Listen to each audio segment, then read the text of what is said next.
So, welcome to this lecture number 6 of solar photovoltaics course, principles, technologies and materials. So, we will just do a quick recap of lecture number 5. In the previous lecture, we looked at essentially methods to correct for time. So, we looked at time correction, concept of LSTM, local solar time, local time.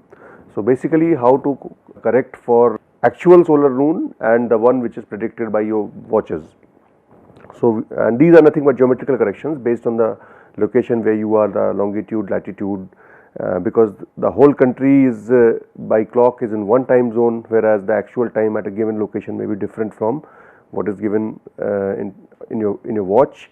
And that is because of geometrical corrections because for example, the longitude of Kanpur is different from longitude in Calcutta. So, obviously, sun would actually rise earlier in Calcutta than in Kanpur. So, although Calcutta and Kanpur, the 12 o'clock in clocks will be at the same time, but the noon will happen at the different time. So, you need to correct for these discrepancies. And we also looked at we also got initiated into solar geometry. So, we looked at things like zenith angle, we looked at solar altitude angle,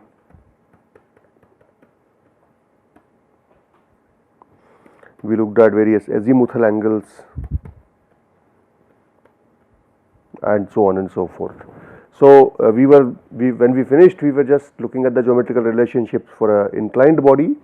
So, let me now switch over to the PPT. So, we were looking at this kind of geometry where a surface that you want to use is inclined to the horizontal, and this makes an angle beta with respect to the horizontal, and the arrow pointing this direction is the south arrow, and so south is in this direction and north obviously would be opposite of that, and this is the vertical to the horizontal and this is the sun. So, sun ray is coming at certain angle to the surface. So, sun ray comes at certain angle to the horizontal, but since the surface is at beta angle with respect to horizontal, you need to make that correction in the angle for sun ray on the horizontal surface. So, that beta have to be subtracted from the total overall angle, and then so this is the angle between the vertical and the sun, which is the zenith angle. Then we have normal to the surface. So, there is a difference between the vertical and the normal to the surface. Vertical is vertical to the horizontal, whereas normal to the surface, n is the normal to the surface. So, which means the angle between normal and vertical is going to be beta, right, because the angle between the surface and horizontal is beta. So, these two angles are going to be beta, and then you can also define some other angles. The angle between sun ray and the normal is theta, angle between the projection of sun ray on the horizontal and its angle with the south is called as gamma. S, solar azimuthal angle, the angle of surface's normal, its projection on the horizontal and its angle with the south is called as gamma.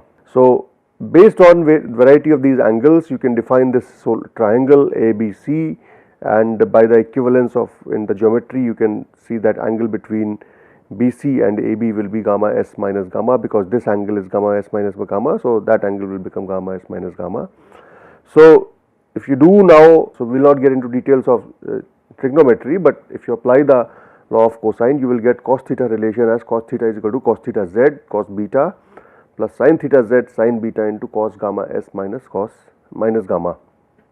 Now, you can represent the whole thing in a different way, in this kind of with respect to earth being a sphere and sun being somewhere around it, so which is sort of a legitimate design, and again using the equivalent law of cosines, you can determine cos theta z will be equal to sin theta sin phi plus cos delta cos phi cos omega. So, you can see that in the previous one we had relation for cos theta, now it is a relation for cos theta z, which is a zenith angle, and law of sines will again give you relation. So, the idea is to get to expression where you require minimum number of angles to make predictions. So law of sines will give you sine omega gamma s, which is the solar azimuthal angle in terms of omega, delta and theta z. You see, some of these angles are easy to work out. For example, zenith angle can be found easily, and delta is the declination angle and omega is the hour angle. So these three angles are easy to decipher, whereas solar angle, azimuthal angle is not easy to decipher. So you would like to replace the quantities which are not given easily by the quantities which are available to us. So that is why these three expressions have come into being. Now you just simplify these expressions.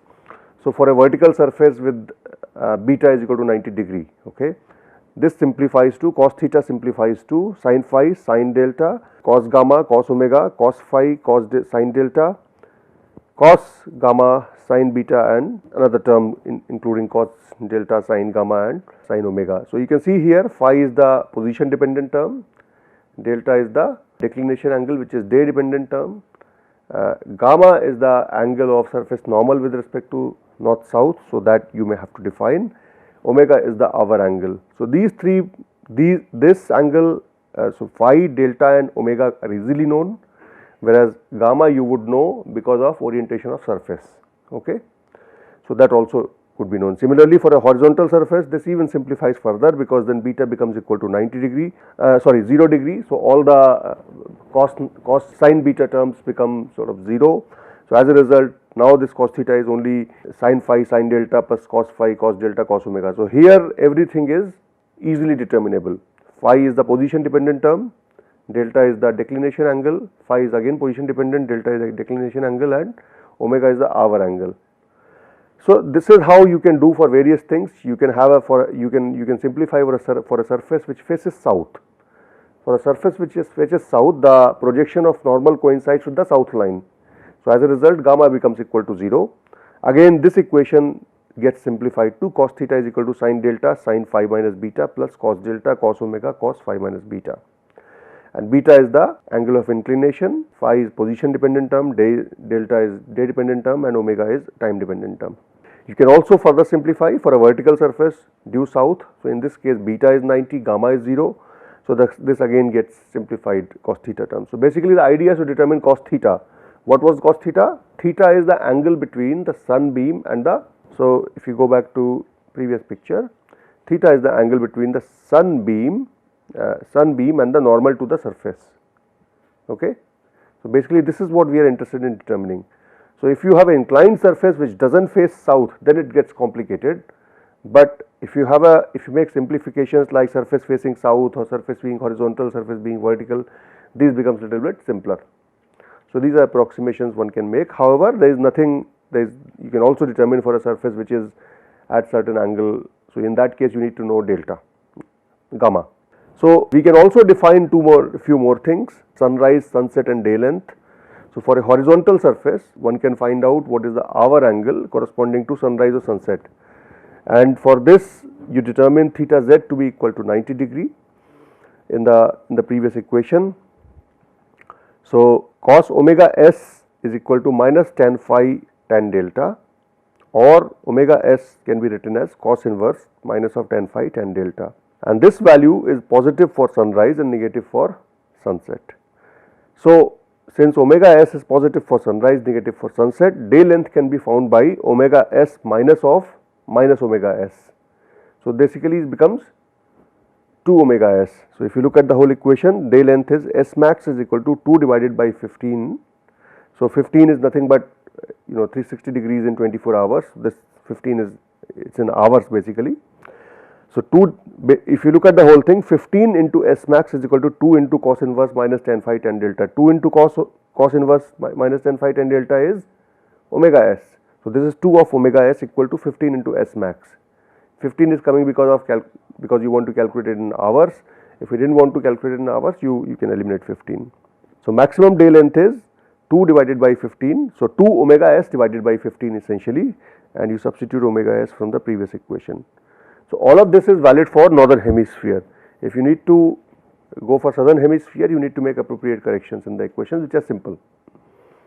So for an inclined surface, so this is for a horizontal surface, but for an inclined surface between March 21 and September 21, Sir, so you can see as the sun moves, so you are going from, sun goes from east to west, but in winter it's more southish, in the summer it's more northish.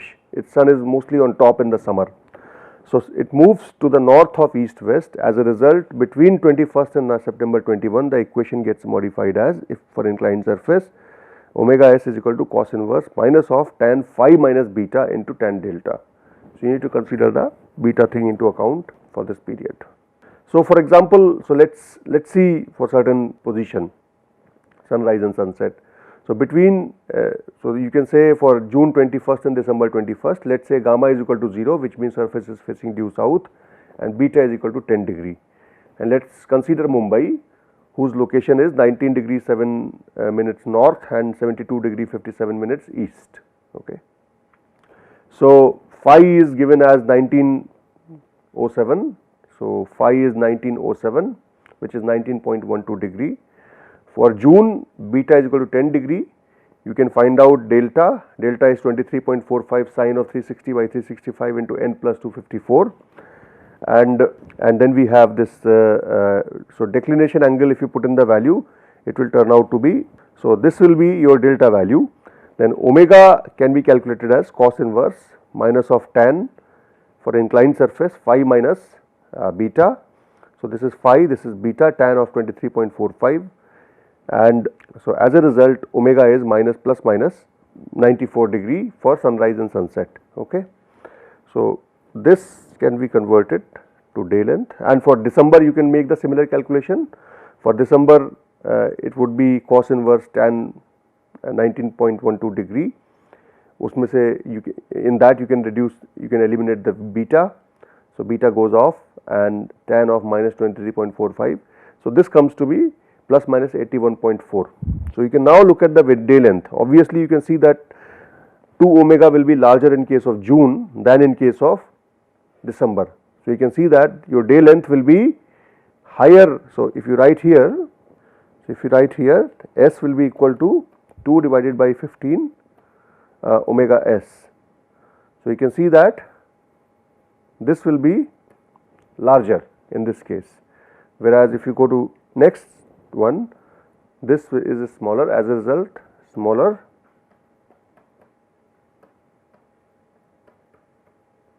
day length is obtained for December.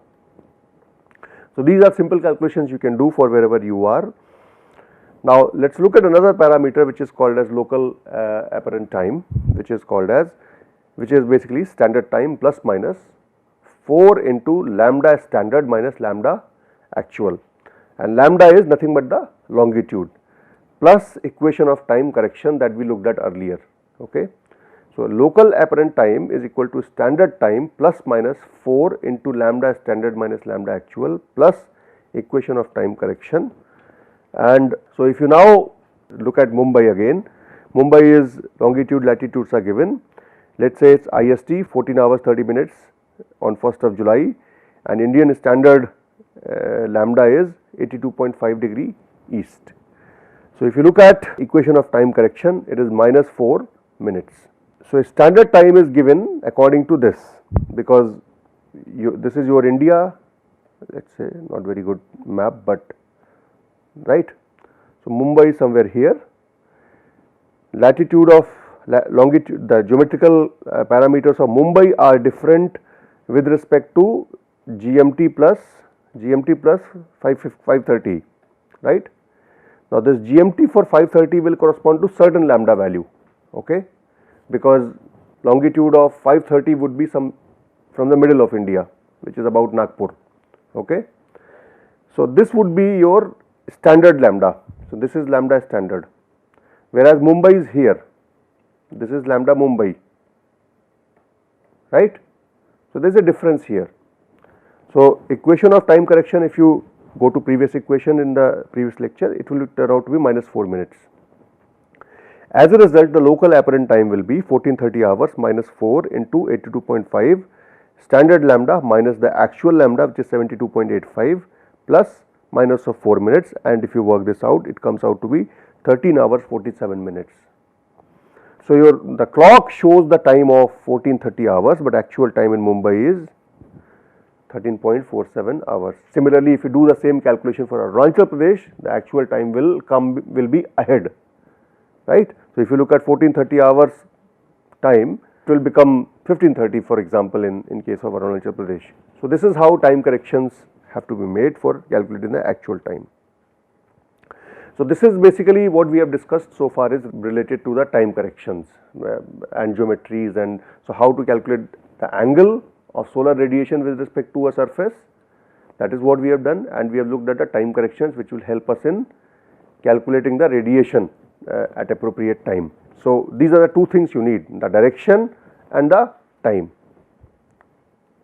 Now, let us look at how to calculate the, now what we will do is that we will do determination of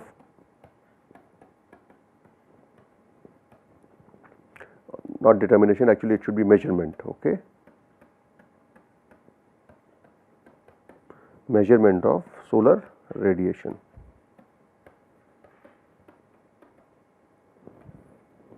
So, solar radiation can be defined in various fashion, and most of these methods of determining solar radiation at a given location or a given day, given time are mostly empirical in nature. So, we will not look at all the models due to paucity of time, we will only look at a few of them. So, the way you define solar radiation measurement, there are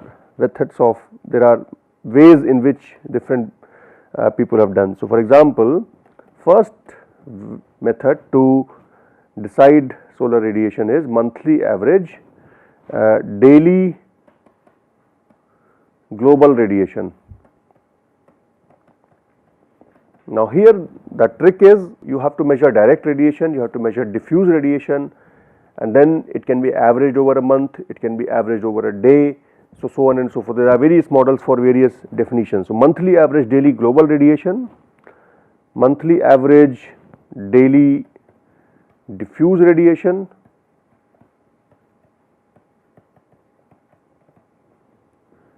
and monthly average hourly global radiation. Then we have monthly average hourly diffuse radiation, and then we have daily and hourly diffuse radiation,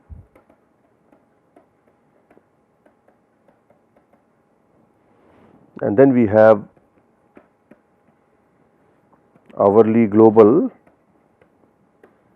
direct, which is also called as beam radiation, and diffuse radiation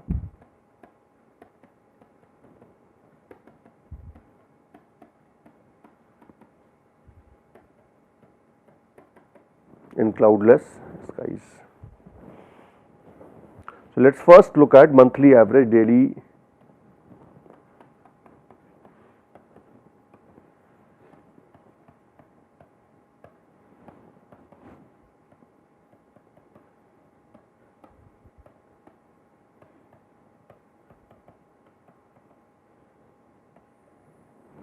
global radiation. So, in this case the first attempt was made by somebody called as Angstrom. He said Hg bar is divided by Hc bar, which is A plus B into S bar divided by S max. Now, what are these quantities? Now, Hg bar is basically monthly average of daily global radiation on a horizontal surface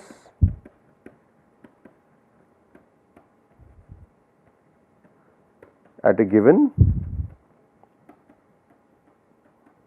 location, and this is in kilojoule per meter square per day.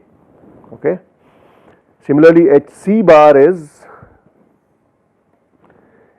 monthly average of daily global radiation on a horizontal surface at the same location on a clear day.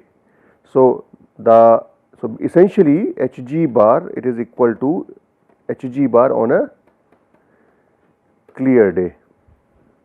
Okay. This is on a general day, this is on a clear day, absolutely clear day, again the same thing. S bar is equal to, S bar is defined as monthly average of sunshine hours per day at the location. Okay. So, this is in hours, and then we have S max. So, you can guess what it would be. It would be monthly average of maximum possible sunshine hours at a given location, that is day length on the horizontal surface. ठीक है. So, monthly average maximum possible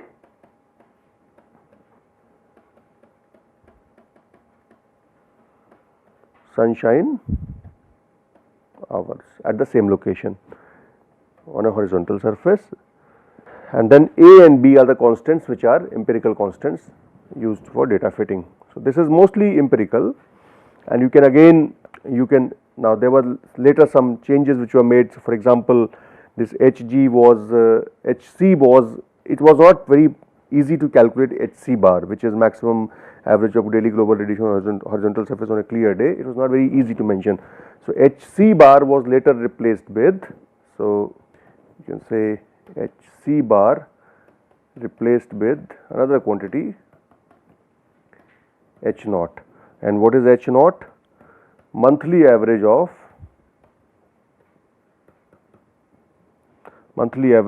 extra terrestrial radiation which would fall on a horizontal surface.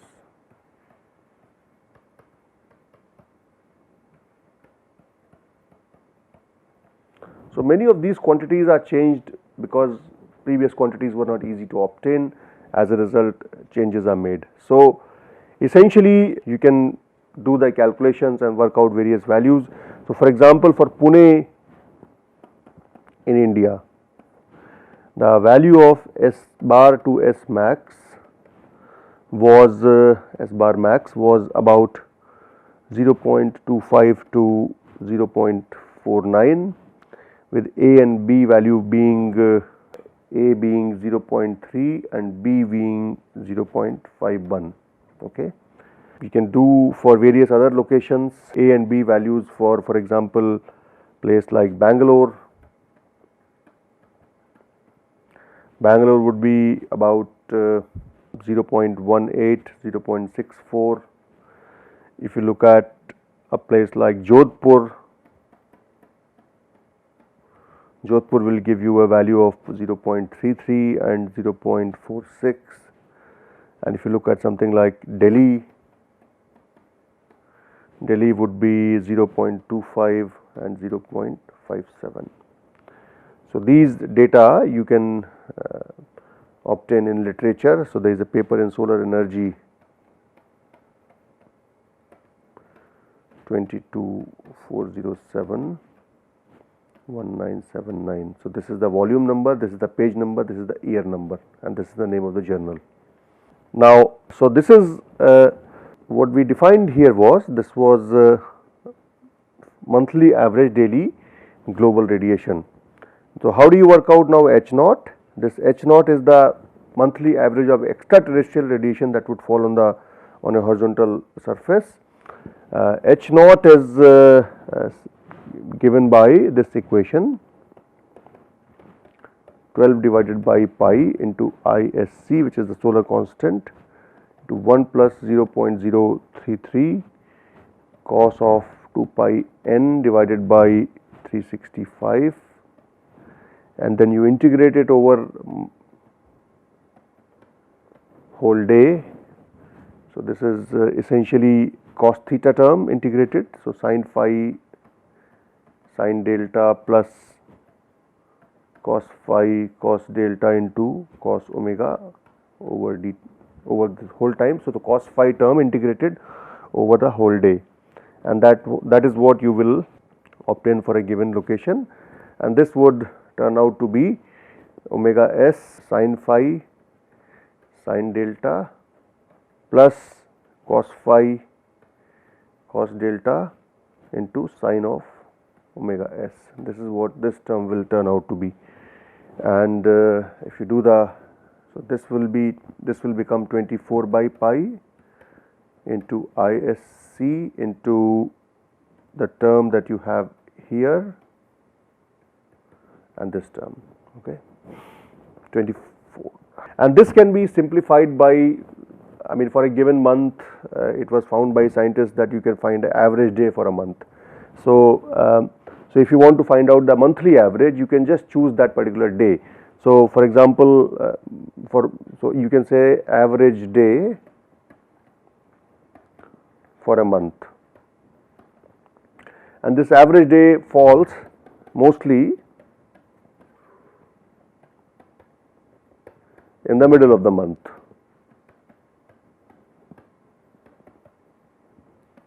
It's not exactly middle, it changes. So, for example, for January it is 17, for February it's 16, for March. So, of course, this has come after empirical data fitting, okay. So, it is not just you take 15th of January or 15th of Feb, so calculations are made for the whole month, measurements are made for the whole month, and then average out the values and see which day corresponds to the average of it.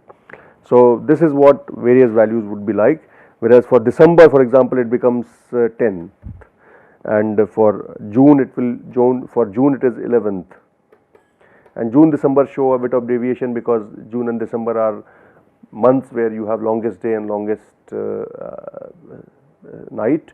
As a result, there are a bit of deviations in these 2 months, but other months show fairly, the average day is fairly in the vicinity of 15th of every month. So, if you want to calculate the monthly average radiation, let us say in Baroda in March, okay. So, for Baroda, A is 0.28 and B is 0.48. The average day is 16th, okay. On 16th I can calculate what is H naught. So, H naught for 16th needs to be calculated, and this 16th works out to n is equal to 75, okay, 75th day of the year. So, delta is 23.45 into sine of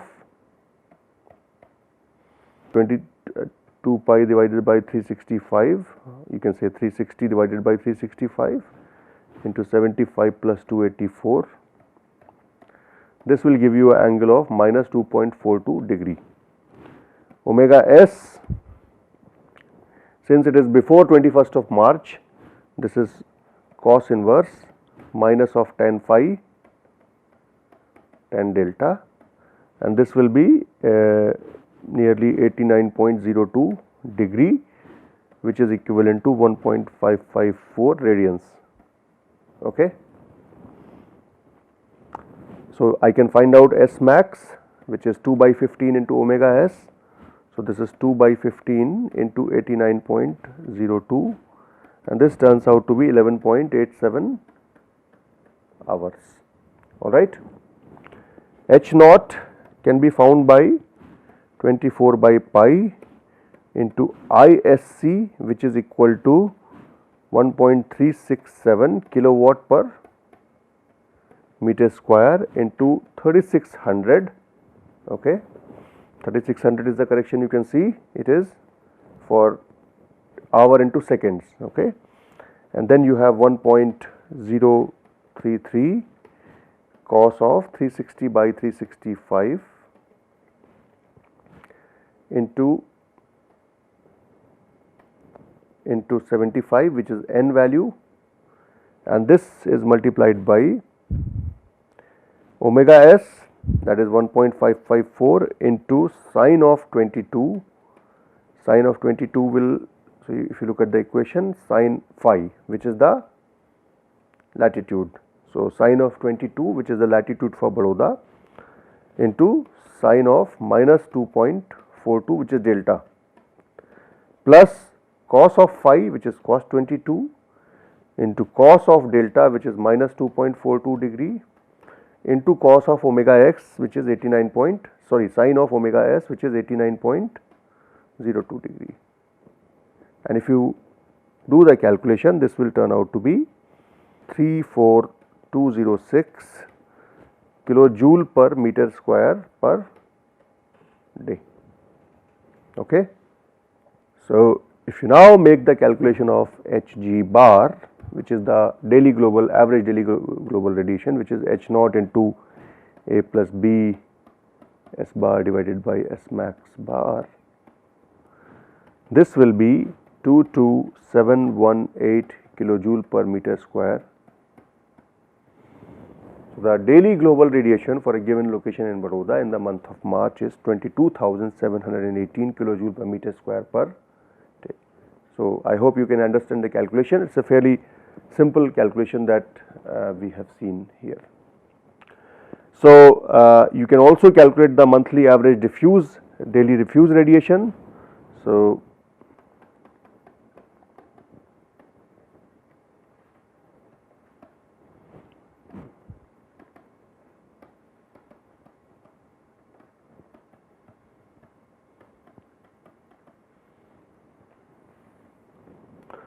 So, this is again, so Hd bar divided by H, again an empirical equation, Hd bar is equal to 1.390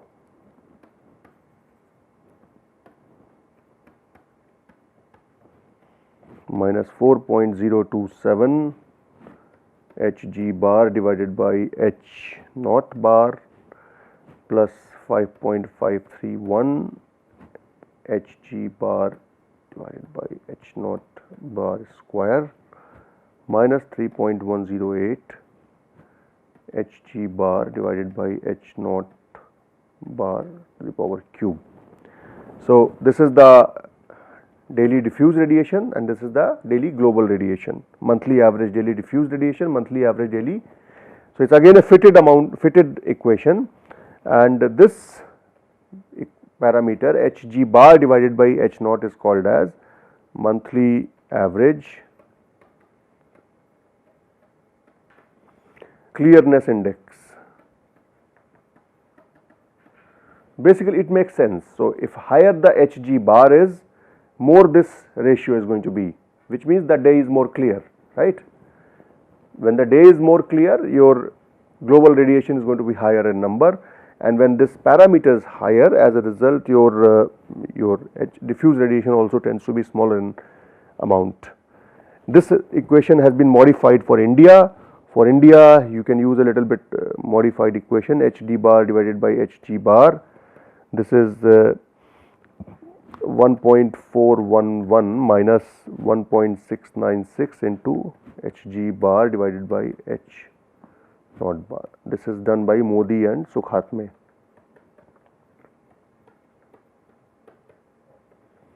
So, based on the values that you obtain for Hg bar and H naught bar for a given day, you can calculate what the diffuse radiation is going to be. Okay. So, I mean from the previous equation you can just make the calculations. So, if your Hg bar is 22.718 kilojoule per meter square per day and your H naught bar was 34,203 kilojoule per meter square per day, you can calculate what your Hd bar is going to be. Hd bar is going to be 6465 kilojoule per meter square per day. So, obviously, if you increase the value of Hg bar, your Hd bar will come down, and right. So, this is what and direct radiation is nothing but Hg bar minus Ht bar. Okay. So, this is total radiation global. So, this is global, this is diffuse. So, your direct or beam radiation is global minus diffuse. So, 22718 minus 6475 will be the direct radiation. So, idea is in most cases to, so I mean it is not in your hands, but if we have higher amount of beam radiation, this number will go up as compared to diffuse radiation on a clear day. So, similarly there are models for monthly average hourly global radiation, monthly average hourly diffuse radiations, and I will not get into details of those. So, we can say models for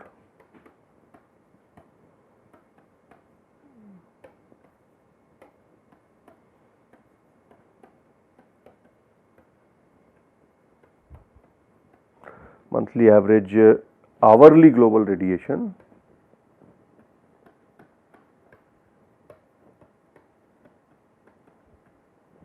and monthly average hourly diffuse radiation. So, we cannot cover all of these in this course. So, I would request that you go to this book by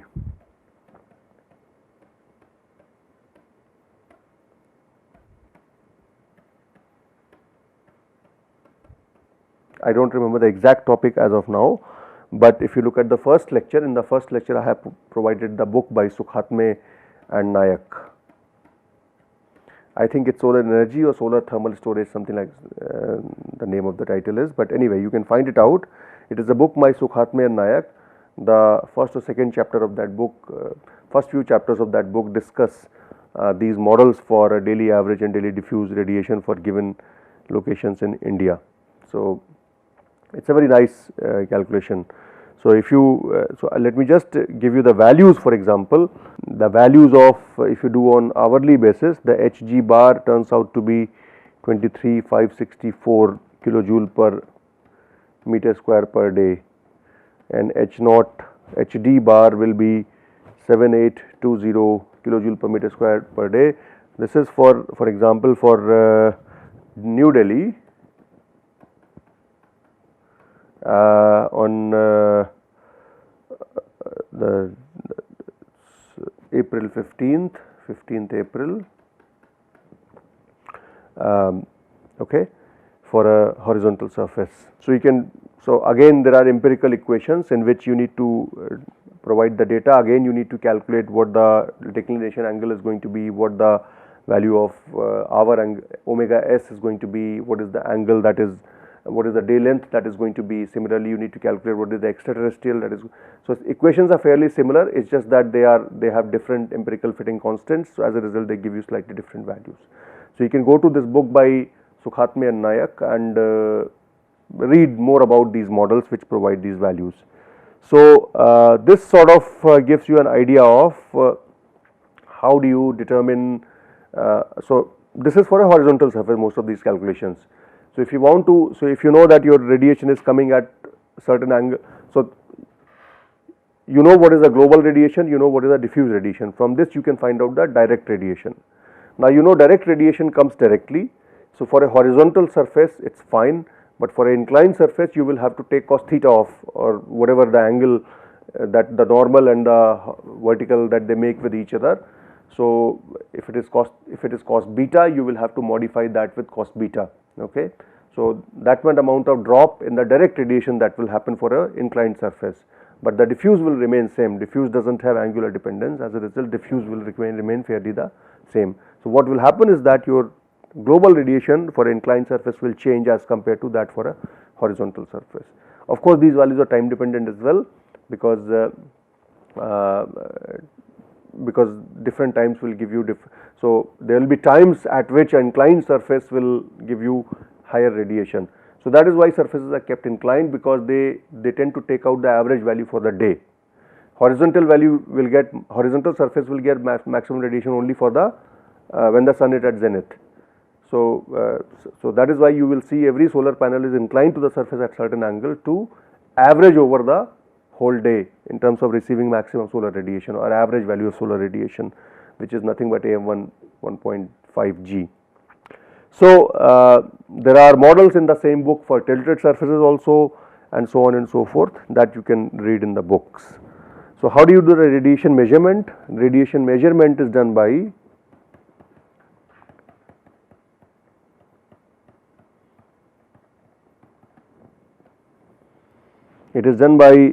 basically the first is based on thermoelectric effect, and for this we use a equipment called as pyranometer, and this can measure both global and diffuse. Okay. And the second one is called as pyrheliometer. Okay. These are the two equipments which are used for measurement of radiation, which are useful. So, this is what a brief discussion on solar radiation, solar geometry and solar radiation measurement was. So, this is essential to know how the solar radiation is measured for a given surface at a given location. In the next class, in the next lecture onwards, we will move on to the fundamentals of semiconductors, which are essential to know, to understand the p-n junction characteristics, which are, so p-n junction is nothing but a solar cell architecture. So, and since p-n junction is made of p and n type semiconductor, we need to know how the carriers move after the radiation absorbed within a solar cell. Okay. So, we will discuss that in the next class. Thank you.